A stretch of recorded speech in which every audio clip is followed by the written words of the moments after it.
Obat Hati, Renungan Harian, Bugar Selamanya, oleh Cedil Murphy. Renungan hari ini berjudul, Tidak Ada Yang Tahu Masalah Yang Saya Alami. Ayat inti renungan hari ini, Ibrani 13 ayat 5. Aku sekali-kali tidak akan membiarkan engkau dan aku sekali-kali tidak akan meninggalkan engkau. Kemunduran pikiran adalah hal yang sangat buruk. Orang-orang terlihat sama tetapi sebenarnya tidak. Yang membuat seseorang unik adalah kepribadiannya. Dan ketika penyakit seperti Alzheimer menyerang, hal itu menghancurkan ingatan dan pikiran yang membentuk siapa Anda. Kepribadian Andalah yang menopang hubungan. Ketika sesuatu menghancurkan kemampuan berpikir seseorang, hakikat orang tersebut ikut hancur.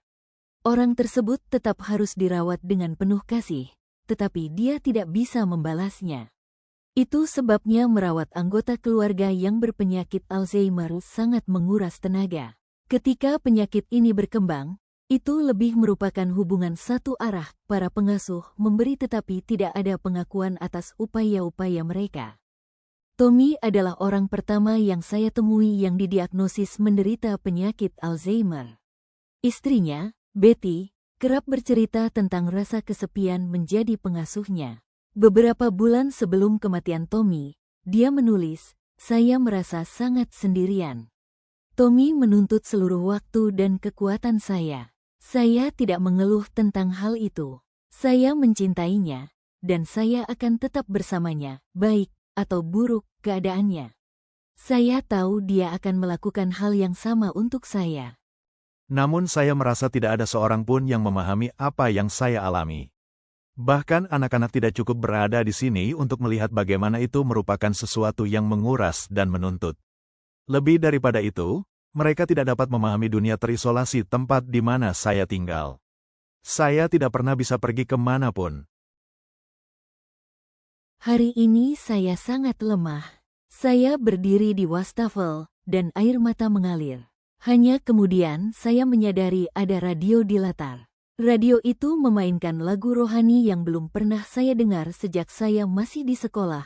Nobody knows the trouble I've seen. Tidak ada yang tahu masalah yang saya alami.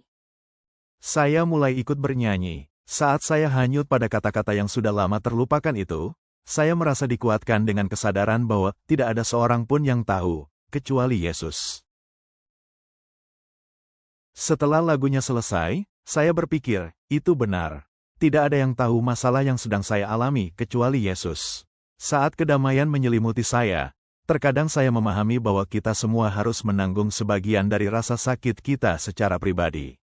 Tidak ada yang benar-benar memahami apa yang dialami oleh orang lain. Tetapi kita bisa terhibur dengan kenyataan bahwa Yesus mengerti. Saat saya membaca ulang surat Betty, saya memutuskan untuk lebih pengertian kepada para pengasuh di dunia ini. Sungguh pelayanan luar biasa yang mereka berikan. Tetapi siapa yang memenuhi kebutuhan mereka? Siapa yang peduli dengan para pengasuh? Tuhan, adakah orang yang perlu saya layani hari ini? Bantu saya menjadi lebih pengertian ketika orang lain dalam kesulitan dan kesepian.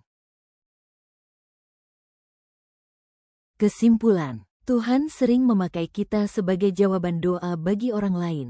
Ketika kita peka, mau peduli, dan hadir bagi mereka yang sedang kesulitan atau kesepian, kasih Tuhan nyata melalui hidup kita. Doa hari ini, Tuhan yang penuh kasih, bukalah mataku untuk melihat orang-orang yang membutuhkan sentuhan kasih-Mu hari ini. Lembutkan hatiku agar lebih pengertian dan rela melayani dengan tulus. Pakailah aku menjadi saluran berkat-Mu. Amin.